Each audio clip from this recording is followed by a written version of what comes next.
Meus amigos, amigas, irmãos e irmãs em Cristo, que a graça e a paz de nosso Senhor Jesus Cristo, nosso Salvador, esteja sobre cada um de vocês. É com grande e imensa alegria que estou aqui mais uma vez para trazer a palavra de Jesus aos seus corações. E o tema que Deus me deu para esta mensagem é: permaneçam firmes na tribulação e regozijem-se no Senhor Jesus. Permaneçam firmes na tribulação e regozijem-se no Senhor Jesus. É o texto que nós vamos utilizar para essa meditação. O texto inicial está em Filipenses, capítulo 4, dos versos 1 ao verso 7. Então diz lá o texto: portanto, meus amados e muito queridos irmãos, minha alegria e coroa, estai assim firmes no Senhor, amados. Rogo a Evódia e rogo a Sintique que sinta o mesmo no Senhor. E peço-te também a ti, meu verdadeiro companheiro, que ajude estas mulheres que trabalham comigo no Evangelho. E com Clemente e com os meus outros cooperadores, cujos nomes estão no livro da vida. Regozijai-vos sempre no Senhor. Outra vez digo, regozijai-vos. Seja a vossa equidade notória a todos os homens. Perto está o Senhor, não estejais inquietos por coisa alguma. Antes as vossas petições sejam em tudo conhecidas diante de Deus, pela oração e súplica. Com ações de graças, e a paz de Deus, que excede todo o entendimento, guardará os vossos corações e os vossos pensamentos em Cristo Jesus. Amém. Meus amados, esta epístola do apóstolo Paulo, destinada aos Filipenses, ela foi escrita provavelmente entre os anos 53 e anos 58 depois de Cristo. Segundo tradição, a carta teria sido escrita por Paulo quando ele estava preso em Roma. Há também algumas outras pessoas, estudiosas, que dizem que Paulo teria escrito quando ele estava preso em Cesareia ou até mesmo em Éfeso.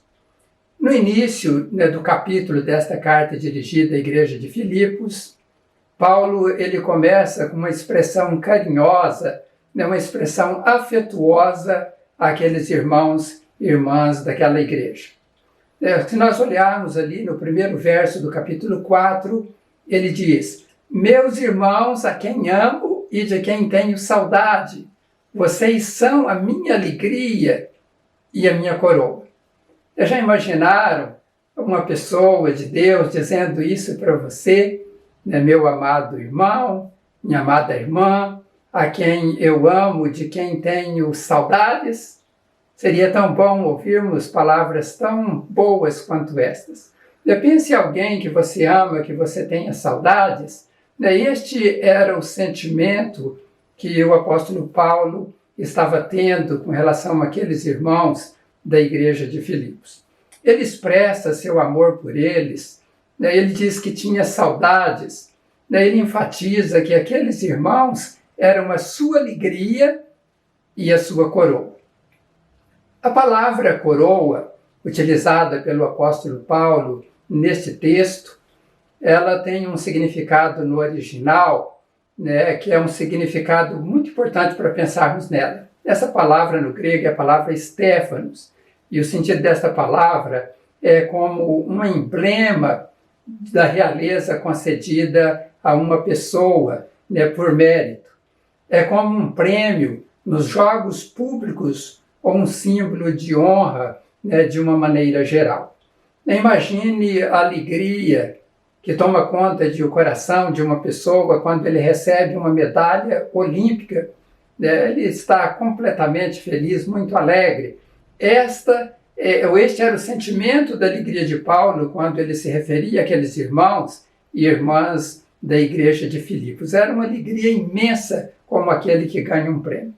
Veja que Paulo, ele tinha esses irmãos e irmãs com grande estima e recomendação, né, que ele dá a esses irmãos inicialmente, é que eles permanecessem firmes no Senhor. Quando nós amamos alguma pessoa, quando nós temos grande estima por ela, nós queremos o bem desta pessoa. E Paulo, amando aquela igreja, aqueles irmãos, ele queria que todos eles fossem abençoados por Deus. Por isso ele diz, permaneçam firmes no Senhor, porque eles sabiam que permanecendo firmes no Senhor, essas pessoas seriam vitoriosas, elas venceriam as tribulações, elas não desistiriam da caminhada cristã, ainda que houvesse muitos problemas pela frente. Essas pessoas, elas seriam vencedoras. Meus amados, eu não conheço todos vocês que têm me acompanhado neste canal Palavras de Vidas, mas eu amo todos vocês com o amor que Jesus colocou em meu coração.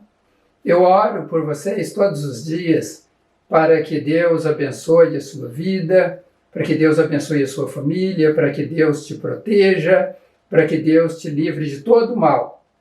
E eu quero aqui fazer uso das mesmas palavras que o apóstolo Paulo usou destinando esta mensagem à igreja de Filipos. E a minha palavra para vocês é: permaneçam, pois, firmes no Senhor, aconteça o que acontecer. Permaneçam firmes no Senhor. Na igreja, durante as pregações, às vezes eu peço para as pessoas repetirem as frases que são muito importantes durante a mensagem. Às vezes peço para que digam a frase àquela pessoa que está ali sentada do lado. E neste momento, eu não sei se você está assistindo sozinho a mensagem, mas se você tem alguém do seu lado, eu quero que você diga para esta pessoa que está ali próximo a você: permaneça firme no Senhor Jesus. Eu tenho aqui junto comigo o meu filho Júnior, que tem sido um instrumento de Deus nas gravações e edições desses vídeos. E eu digo para você, Júnior, fique firme, esteja firme, permaneça firme no Senhor Jesus. Permaneça firme, meu filho, como você tem permanecido até aqui no Senhor Jesus. Quando amamos as pessoas, queremos o melhor para elas. Paulo amava aquelas pessoas, ele tinha grande carinho por elas e ele queria o melhor para aquelas pessoas. Por isso, ele diz, permaneçam firmes no Senhor. Agora eu pergunto a você, o que é então permanecer firme? Que Paulo fala ali no início para a igreja de Filipos. Permanecer firme é não se abalar por nada.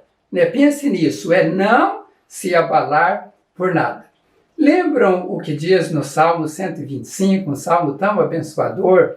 Ali no verso 1, o salmo diz que os que confiam no Senhor são como o monte Sião, que não se pode abalar, mas permanece para sempre.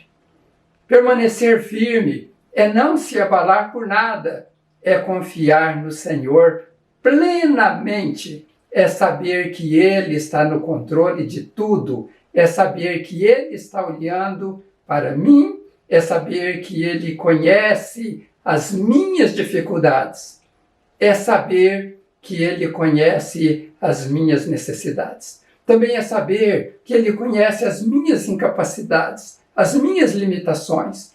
Deus é um Deus que conhece todas as coisas. Eu preciso saber e crer nisso. Permanecer firme é ter a postura que teve o profeta Abacuque em tempos difíceis.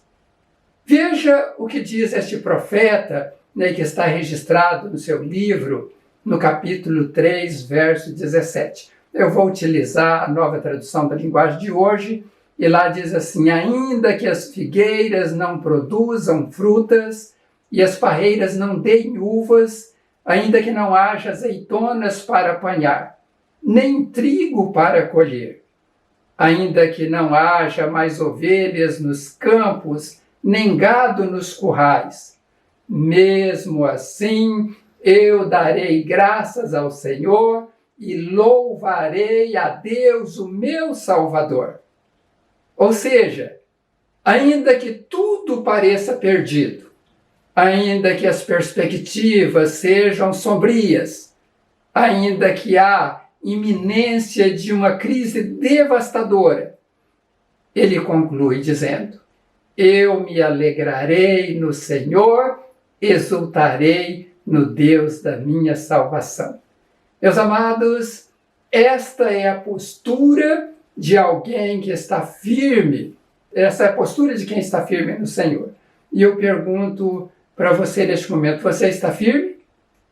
Esses dias atrás, alguém me procurou e disse: pastor, eu estou muito preocupado com a situação atual por conta do coronavírus e também da paralisação das atividades no país. E essa pessoa, ela me fez uma pergunta. Ela disse: pastor, será quando que vai acabar essa pandemia, essa crise? Eu estou preocupado com isso, daí eu posso perder o emprego e eu tenho contas para pagar e eu não sei o que vai ser de mim se isso acontecer. E antes de dar a resposta àquela pessoa, eu lhe fiz uma pergunta. Daí eu disse para ela: você acha que essa pandemia é uma obra da natureza? Ou seja, é algo que faz parte de uma ação biológica, de uma ação bacteriológica ou virológica da natureza? Ou você acha que é uma ação divina contra o rumo que a humanidade tem tomado neste mundo? Essa pessoa olhou para mim, olhou para cima, olhou dos lados, olhou para baixo, e no seu olhar eu percebi que ela não tinha nenhuma resposta para me dar a pergunta que lhe fiz. E realmente ela não tinha, mas ela disse: eu não sei, pastor. Então eu disse a ela: pode ser que você tenha dúvidas que seja uma ação divina, uma ação de Deus, mas você sabe que Deus está no controle de tudo. E ela então respondeu: eu sei, pastor, eu sei que Deus está no controle de tudo e eu creio nisso. Então eu disse para ela: então, se está acontecendo esta pandemia, no mínimo está acontecendo com uma permissividade de Deus. Não se trata de um mal que surgiu sem a permissividade de Deus. Não é algo que fugiu do controle de Deus. Não se trata de algo que ele não esteja dando conta de controlar ou eliminar. Deus está no controle de tudo. Aqueles que ouviram a minha pregação, que fiz aí recentemente, com o tema pandemia, vírus ou ação divina, vão entender melhor o que vou dizer. Sendo uma ação divina, esta pandemia ela tem um propósito, e este propósito é um propósito que Deus sabe o que Ele quer com ela. Não sendo atingido este propósito de Deus, meus amados, pode vir outro vírus ainda pior do que este e contaminar, inclusive, aqueles que já foram contaminados pelo coronavírus ou pelo Covid-19. Daí, com isso, pode fazer com que aquilo que está acontecendo, que é ruim, ainda se torne muito pior. Mas Deus ele pode agir desta maneira para que as pessoas se rendam aos seus pés. Nós temos no mundo 3 forças humanas, uma delas é a ciência, a outra é o sistema político, o outro é o poder econômico. Essas 3 forças estão em frangalhos diante desta pandemia. A ciência não está dando conta de impedir o avanço da doença e nem de controlar a doença. O sistema político está completamente desnorteado e o poder econômico está completamente em pânico. O petróleo, que tinha um valor tão alto, nessa semana o barril chegou a preços abaixo de zero. O que quer dizer isso? Ou seja, eles estão pagando para que as pessoas levem o petróleo de graça, e quer dizer, está menos do que zero. Mas é incrível que diante de tudo isso, o mundo não está se curvando diante de Deus. Não estão se arrependendo, não estão se voltando para o Criador, não estão procurando qual que é o propósito de Deus para a vida deles. Então, como eu disse, se o propósito de Deus não for alcançado, né, pela desobediência da humanidade, poderá vir coisas piores. Este vírus pode ser apenas a primeira praga, ou o primeiro ai. Não estou dizendo que sejam os 3 ais do Apocalipse, mas lembrando do que Deus pode fazer em nossos dias por causa do mal que tomou conta de todo o mundo. O mal está aí. Isto é uma realidade, ninguém pode negar, mas não está por culpa de Deus, mas por culpa do próprio homem que tem negado a Deus e tem afastado deste Deus poderoso. Eu peço permissão para vocês para abrir um parênteses aqui nessa mensagem. Eu quero dizer que quando eu estava estudando filosofia no curso de Direito, me deparei com um paradoxo de Epícoro. Epícoro, para quem não sabe, foi um filósofo de Samos. Samos é uma ilha grega que fica no leste do mar Egeu. Este filósofo viveu nos anos 341 ao ano 270 a.C., e ele foi um filósofo grego do período helenístico. Ele viveu mais na Grécia, na cidade de Atenas, onde ele exerceu grande influência filosófica na sua época. Influência esta que também permaneceu depois da sua morte. Este filósofo chamado Epícoro não era um ateu. Apenas ele rejeitava a ideia de um Deus que se preocupava com os assuntos humanos, que se preocupava com as pessoas, com os problemas das pessoas. Daí o propósito da filosofia para ele era atingir a felicidade sem dependência de um Deus, né, criador, um Deus que rege o universo. Então o Epícoro, ele suscita 2 questões que foram alvo de muita discussão nos meios filosóficos durante muitos séculos, desde a época que ele viveu e depois muito à frente. Daí as questões levantadas por Epícoro eram: pode Deus eliminar o mal existente no mundo? A segunda questão era: quer Deus, de fato, eliminar este mal? Em outras palavras, ele estava indagando: será que Deus é capaz de eliminar o mal existente no mundo? Será que Deus quer eliminar, então, este mal que está no mundo? Meus amados, para a lógica humana abstraída destas 2 questões, a filosofia não conseguiu dar uma resposta plausível a isso.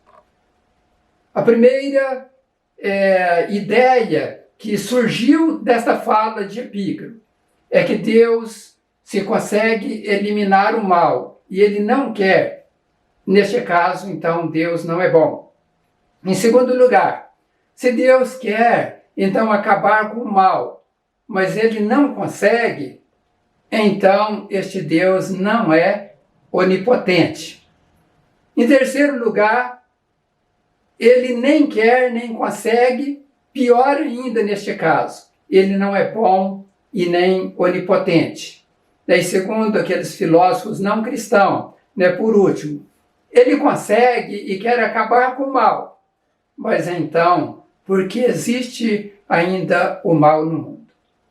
Essas indagações foram muito discutidas por muitos filósofos, em especial pelos considerados pais da Igreja Católica, teólogos e filósofos Agostinho, que nasceu em 354 d.C., e também por um outro filósofo e teólogo conhecido demais, Tomás de Aquino, nascido em 1225 d.C.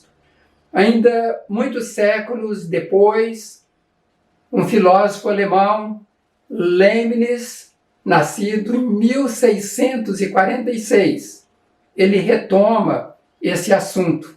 Né? Foi nesta época que nasce o termo teodiceia, conhecida como Teodiceia de Leibniz. Teodiceia, um termo grego. Tel significa Deus, né? Outra parte, o sufixo da palavra di significa justiça. Então ela tinha o significado justiça de Deus.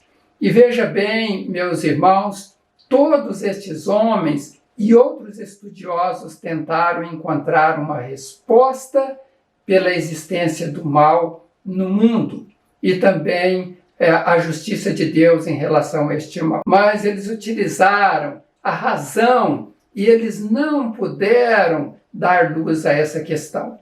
Mas eu quero dizer algo que aconteceu com o apóstolo Paulo, né, em uma das suas viagens missionárias, quando ele esteve na Grécia.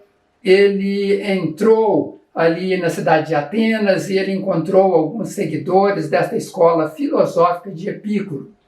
E Paulo faz referência a eles quando tratava, né, de alguns assuntos ali da ressurreição de Cristo, da salvação através de Cristo, na sinagoga com os judeus e outros religiosos da época.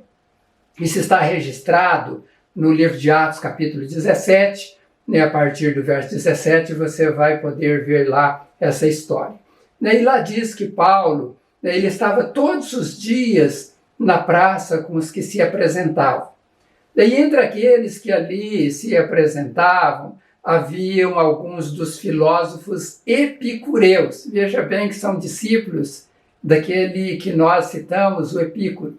E esses estavam ali, eles contendiam com Paulo, junto com os estoicos, e eles estavam dizendo, o que esse paroleiro está dizendo aqui? Parece que ele é um pregador de deuses estranhos, porque Paulo anunciava Jesus e a ressurreição. Então Paulo é convidado por estes sábios, esses filósofos, para discursar sobre o que ele estava pregando no Areópago, em Atenas, né, um tipo de espaço ou de um paço municipal. Paulo então vai até aquele lugar e Paulo lhe diz, homens atenienses, em tudo vos vejo um tanto supersticiosos. De fato, quando eu estava andando pela cidade e olhava os lugares onde vocês adoram os seus deuses, eu encontrei ali um altar em que estava escrito ao Deus desconhecido. Por esse Deus que vocês adoram sem conhecer, é justamente aquele que eu estou anunciando a vocês aqui neste lugar. Deus que fez o mundo e tudo que nele existe é o Senhor do céu e da terra, e não mora em templos feitos por seres humanos, e também não precisa que façam nada por ele, pois é ele mesmo quem dá a todos vida, respiração e tudo mais. De um só homem ele criou todas as raças humanas para viverem na terra. Antes de criar os povos, Deus marcou para eles os lugares onde iriam morar e quanto tempo ficariam lá. Ele fez isso para que todos pudessem procurá-lo e talvez encontrá-lo, embora ele não esteja longe de cada um de nós, porque, como alguém disse, nele vivemos, nele nos movemos e nele existimos. E alguns dos poetas de vocês disseram, nós também somos filhos dele. E já que somos filhos dele, não devemos pensar que Deus é parecido com um ídolo de ouro, de prata ou de pedra, feito pela arte e habilidade das pessoas. Meus amados, esse texto de Paulo, em resumo, ele estava dizendo para aqueles filósofos, olha, esse Deus desconhecido por vocês, é ele que fez o mundo e tudo que nele existe. Ele é o Senhor no céu e na terra. Ou seja, Ele que determina as coisas, Ele que controla tudo neste mundo. De um só homem, Ele criou todas as raças humanas. Ele determinou as áreas habitáveis. Ele fez isso para que todos pudessem procurá-lo e talvez encontrá-lo. Nele vivemos, nele nós movemos e nele existimos. Paulo aqui rechaça qualquer ideia de pessoas construírem e adorarem ídolos como solução para os seus problemas ou por um outro motivo qualquer. Ele é muito enfático aqui nesse texto sobre isso. Ele mostra que o Deus verdadeiro ao qual ele seguia, ao qual ele servia, é Senhor do céu e da terra, e é Ele que dá vida e respiração a todos. É o Deus que nós servimos. É Ele que permite que as pessoas vivam neste mundo. Se não houver a permissão de Deus, as pessoas não vivem. Paulo, ele combate não apenas a idolatria, mas também combate aquelas ideias filosóficas dos quais aqueles epicureus rejeitavam a ideia de um Deus que se preocupava com os assuntos humanos. Eles diziam isso por causa da existência do mal no mundo e eles não tinham uma resposta certa para aquilo. Eu gosto muito da literatura de um importante pensador cristão que viveu no século XX, deste homem chamado C.S. Lewis, em sua obra publicada com o título O Problema do Sofrimento. Ele aborda temas como a onipotência divina, ele fala sobre a bondade divina, a maldade humana e fala sobre a queda do homem e o sofrimento humano. E nessa publicação, ele tem a intenção de trazer um pouco de alento para essa questão tão antiga sobre a existência do mal. Em uma certa ocasião, diz a história, que um repórter chega até C.S. Lewis e faz uma pergunta a ele. C.S. Lewis, por que Deus não destrói o mal? E, sabiamente, C.S. Lewis respondeu. E ele iria começar por quem? Na resposta de C.S. Lewis está implícita a ideia de que se Deus decidir aniquilar o mal neste mundo, ele teria que exterminar toda a raça humana, pois todos têm a maldade alojada em seus corações.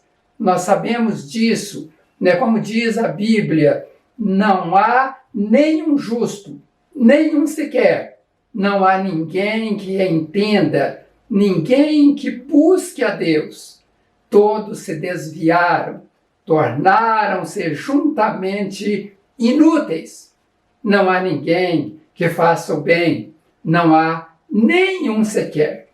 Isso está registrado no livro de Romanos, no capítulo 3, dos versos 10 até o verso 12.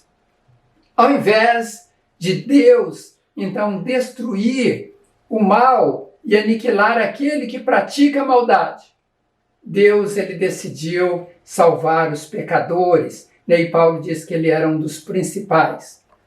Sendo assim, essa permanece sendo uma questão complexa, mas podemos afirmar que Deus permite o mal e utiliza para fins bons, e Deus permite o mal para produzir um bem maior, ou seja, a salvação de muitos. Deus queria que fosse de todos, mas há aqueles que rejeitam a Deus. Por isso, vivemos pela fé e sempre na esperança. Eu tenho convicção que essa pandemia é uma ação de Deus contra o sistema opressor implementado neste mundo pelos poderosos. E não só isso, mas também por causa das afrontas da humanidade aos preceitos sagrados de Deus.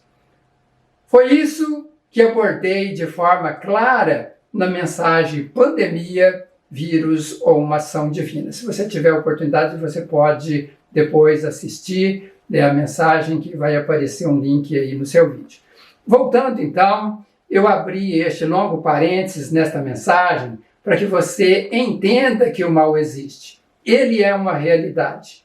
Ainda que ateus afirmem que não há Deus, ainda que outros afirmem que Deus não é bom, que ele não quer acabar com o mal, ou que ele não é capaz de acabar com o mal. Eu creio, meus amados, na existência deste Deus. Eu creio que este Deus nos criou segundo a sua imagem e semelhança, e que ele nos ama com amor eterno e tem preparado as melhores coisas para todos nós que somos seus filhos. Eu estou com minha fé firmada neste Deus. Eu permaneço firme neste Deus. Eu não deixo este Deus por nada. Eu não deixo que a minha fé seja abalada por nenhuma ameaça, por pior que seja neste mundo. Eu quero carregar no meu coração o que diz o salmista no Salmo 46, verso 2. Ele diz, portanto, não temeremos, ainda que a terra se mude e ainda que os montes se transportem para o meio dos mares. Ainda que as águas rujam e se perturbem, ainda que os montes se abalem pela sua braveza. Que salmo maravilhoso. Eu gosto muito dos versos seguintes, os versos 4 e 5 deste salmo, e ali ele diz, há um rio cujas correntes alegram a cidade de Deus, o santuário das moradas do Altíssimo. Deus está no meio dela. Não será abalado ou não se abalará. Deus ajudará ao romper da manhã. Sabe o que isto quer dizer, meus amados? Pode o mundo estar transtornado. Pode o mundo virar de cabeça para baixo. Pode abalar as estruturas por qualquer circunstância. Mas sabe de uma coisa? No santuário das moradas do Altíssimo, há um rio cujas correntes alegram a cidade de Deus. Há naquele lugar uma calmaria, há naquele lugar uma paz. Deus não está assustado com nada. Ele não está apavorado com nenhuma situação. Ele está no controle de tudo. Deus está no controle de tudo. Você precisa crer neste Deus. Você precisa confiar nele. Ele é o refúgio e socorro bem presente na angústia ou na tribulação, conforme diz uma outra versão. Nos Salmos ainda, número 56, versos 10 e 11, diz ali o salmista Davi, confio em Deus, cuja palavra louvo no Senhor. Nesse Deus eu confio e não temerei que poderá fazer-me o homem. Quando Davi diz estas palavras, ele estava demonstrando a sua confiança em Deus. Segundo relatos de estudos feitos sobre ocasiões em que foram escritos os Salmos, afirmam que Davi disse estas palavras quando os filisteus lhe prenderam em Gate. Isso aconteceu bem depois, quando Davi tinha matado lá aquele Golias, e Saul estava perseguindo Davi. Davi então foge das mãos de Saul, e ele vai para um lugar onde ali ele é encontrado, e os soldados pegam ele e levam até o rei de Gate, Aquis, e ele chega então àquele lugar. Ele tem que se fazer de louco para não ser morto, e ali naquele lugar que ele então descobre de uma forma muito certa, ele pensa que não adiantava ele fugir, porque ele dependia de Deus. Meus amados irmãos, permaneçam firmes no Senhor, não fujam dos problemas, creia neste Deus soberano, neste Deus poderoso. Retornando ao texto de Filipenses, estamos indo para o final da mensagem, ali no capítulo 4, depois que Paulo dá aquela palavra inicial, ele roga àqueles irmãos que permanecessem firmes no Senhor, e depois ele fala de duas mulheres que não estava tendo um bom relacionamento como cristãs. Essas mulheres citadas ali no texto, Evódia e Sintique. E este problema de encrencas, né, entre pessoas dentro da igreja não é algo novo, é um mal antigo. Né? Infelizmente, né, que Deus nos livre deste mal. A igreja do Senhor Jesus, ela precisa andar em plena harmonia, né? Precisa com que todos andem em união, né? Viver em plena comunhão. É o desejo de Deus que haja a unidade na igreja. E às vezes pessoas vivem em desunião, né? E eles abrem portas dentro da igreja para que Satanás possa operar e destruir na igreja do Senhor Jesus. E Paulo, então, sabendo disso, ele roga a elas que vivam em harmonia no Senhor. É importante observarmos que essas mulheres não eram cristãs que apenas frequentavam a igreja. Elas não eram membros de banco, elas estavam envolvidas, né, com a obra de Deus, com a evangelização das pessoas ali naquela cidade. Daí Paulo diz, se referindo a elas, que elas lutaram ao seu lado na causa do Evangelho, né, juntamente com Clemente e os demais cooperadores de Paulo. Elas eram mulheres batalhadoras na obra do Senhor. Meus queridos e amados irmãos, essas mulheres que estavam lutando, trabalhando para Jesus, elas foram alvo de ação maligna, daí elas começaram então a ter problemas de relacionamento uma com a outra. E isso fez com que elas afastassem da igreja. Talvez você seja uma dessas pessoas que lutou, que batalhou, que ajudou na obra do Senhor. Daí hoje você está afastado, ou você é irmã afastada, por causa de intrigas, por causa de discordar de algo que aconteceu dentro da igreja. Se você é uma dessas pessoas, você precisa de ajuda. Paulo vê que elas precisavam de ajuda e faz um apelo, ele faz um pedido ao seu companheiro. Despeço-te também, verdadeiro companheiro de jugo, que ajude estas mulheres para que cheguem a um acordo. A pessoa a quem Paulo chama de verdadeiro companheiro de jugo nesta passagem bíblica é desconhecido, não sabemos. Alguns estudiosos bíblicos acham que é Epafrodito, né, que deveria ter sido um dos pastores da igreja dos Filipenses. Outros acham que poderia ser uma líder mulher, mas independentemente de quem seja, Paulo estava pedindo para ajudar aquelas mulheres. Paulo pede a alguém que está firme na batalha para acudir um soldado que está ferido. Meus amados, né, se você está ferido ou se você está ferida, você precisa de ajuda, você precisa procurar uma ajuda de alguém que possa lhe ajudar. Mas se você, por outro lado, né, conhece alguém que está ferido, alguém que está afastado, né, alguém que deixou de trabalhar para o Senhor por causa de intrigas, né, e pessoas que estão fracas na fé, que estão desanimadas, né, você precisa ajudar essas pessoas. Você precisa orar por essas pessoas. Você precisa falar com elas para que elas possam reencontrar o caminho do Senhor que elas abandonaram. Paulo, ele não desprezou aquelas mulheres. Nós não devemos e não podemos desprezar ninguém. Deus não despreza ninguém, meus queridos irmãos. Não podemos desprezar ninguém.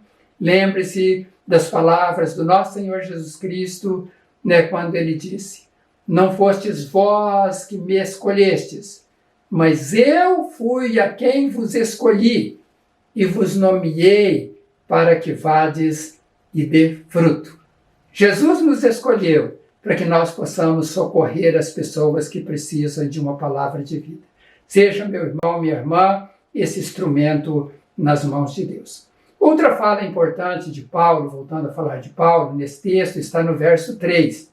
E ali Paulo, então, ele diz: os seus nomes estão escritos no livro da vida. O termo livro da vida é mencionado 7 vezes no Novo Testamento. 6 vezes Esse termo ele foi citado no livro de Apocalipse. Mas uma vez, está citado aqui em Filipenses capítulo 4, verso 3, que nós lemos, que os vossos nomes estão escritos no livro da vida. Agora, o conceito do livro da vida também está presente em outras passagens, ainda que não seja chamado desta maneira. Em Lucas, por exemplo, no capítulo 10, verso 20, o próprio Jesus ele ressalta que o maior motivo de alegria para os seus seguidores deve ser o fato de que seus nomes estão escritos nos céus. Esta é a grande vitória do cristão, ter o nome escrito no livro da vida, ter o nome escrito nos céus. Que glorioso termos o nome escrito nos céus. Quando sei que tenho o meu nome escrito no livro da vida, não importa o que venha acontecer comigo. Não importa o que aconteça comigo aqui neste mundo. E, portanto, eu posso me alegrar porque o meu nome está escrito no livro da vida. Por isso, Paulo diz ali um pouco adiante, regozijai-vos sempre no Senhor. Outra vez digo, regozijai-vos. Diz ainda, seja a vossa equidade notória a todos os homens, perto está o Senhor. Na Bíblia Viva, esse texto ele está de uma forma mais compreensiva, e o texto, o verso 4, de Filipenses 4, na Bíblia Viva, diz assim, estejam sempre cheios de alegria no Senhor. E digo outra vez, regozijem-se, que todo mundo veja que vocês são generosos e amáveis em tudo quanto fazem. Essa alegria deve ser expressada através de nossos semblantes. Ela precisa ser vista pelas pessoas que nos rodeiam, as pessoas que estão próximas de nós. Daí Paulo, então, ele finaliza dizendo, não estejais inquietos por coisa alguma, antes as vossas petições sejam em tudo conhecidas diante de Deus pela oração e súplica, com ação de graças. E a paz de Deus, que excede todo entendimento, guardará os vossos corações e os vossos pensamentos em Cristo Jesus. Meus irmãos e irmãs em Cristo, permaneçam no Senhor. Saiba que os nomes de vocês estão no livro da vida. Não estejais, pois, inquietos por coisa alguma. Sejam vossas petições conhecidas diante de Deus pela oração e pela súplica. Com ação de graças é importante darmos graças a Deus por tudo. E a paz de Deus, que excede todo o entendimento, guardará os vossos corações e os vossos pensamentos em Cristo Jesus. Amém. Que seja, meus amados, esta mensagem uma bênção para a sua vida, uma realidade de Deus para a sua vida, você que me ouve neste instante. E eu quero orar para que Deus venha lhe ajudar a seguir os conselhos divinos que Ele nos dá através da sua palavra. Oremos ao Senhor. Meu Deus e Pai, eu te agradeço, ó Deus, pela revelação da tua palavra, que é a palavra verdadeira. Seu próprio Filho disse que passariam os céus e a terra, mas que as suas palavras jamais iriam passar. E é com base na tua palavra, ó Deus, é com base também em alguns relatos históricos que eu trouxe esta palavra para abençoar estas vidas que me ouvem neste momento. E eu peço a Deus que o Senhor ajude a todos eles, todas elas, permanecerem firmes no Senhor e regozijar-se na tua presença, pois quando nós seguimos ao Senhor, nós temos o nosso nome escrito nos céus, temos nossos nomes escritos no livro da vida. Que eles tenham, Deus, esta confiança, que eles tenham esta segurança e que eles possam enfrentar os males deste mundo, olhando, Deus, para o melhor do Senhor que está por vir, ó Deus, com as glórias que o Senhor revelará lá no futuro, quando estivermos vivendo nos céus com o Senhor. Como diz a palavra revelada a Paulo, que aquela glória futura, ela não pode ser comparada com os sofrimentos deste mundo. E eu quero caminhar, ó Deus, eu quero que essas pessoas caminhem, olhando para aquela glória que há de ser revelada. Ajude, ó Deus, que eles perseverem no Senhor, nos teus caminhos, para que eles alcancem esta bênção maravilhosa que o Senhor tem reservado a cada um de nós. Eu rogo ainda neste momento, ó Deus, que o Senhor abençoe aquelas pessoas que estão enfermas. Quantas pessoas estão enfermas em seus lares, muitas nos hospitais. Ó Deus, aqui no nosso país está acabando as possibilidades de atender pessoas nas UTIs. Estão ficando superlotadas. E, ó Deus, vai haver, então, um grande mal, um grande pranto no país, se o Senhor não entrar com a providência divina. E eu peço que o Senhor entre com a providência divina e cure, Pai. Ó Deus, em especial, aquelas pessoas que confiam no Senhor e que esperam no Senhor. Ó Deus, eu peço que o Senhor ajude. Aquelas que não esperam, aquelas que não creem no Senhor, que elas sejam tocadas em seus corações, para que possam se render aos pés do Senhor Jesus. Eu peço a Deus, o Senhor abençoe também os trabalhadores, os autônomos, os profissionais liberais, os empresários. Ó Deus, que eles sejam iluminados pelo Senhor e que eles encontrem forças e saída para vencer esta crise. Eu peço então que o Senhor abençoe assim a todos, em o nome do Senhor Jesus. Amém. Meus amados, que Deus abençoe grande e ricamente a sua vida, a sua família, o seu trabalho e os seus negócios. Em breve, vamos voltar aqui para trazer mais uma palavra de Jesus em seu coração, se Deus assim permitir. Um grande abraço a todos vocês. Eu quero também, neste instante, fazer uma recomendação de 2 mensagens para você assistir, que eu sei que vai ser bênção para a sua vida. É uma das mensagens Jesus pode mudar a sua vida e pode mudar a sua história. A outra mensagem é mortos pelo coronavírus, mas salvos por Jesus.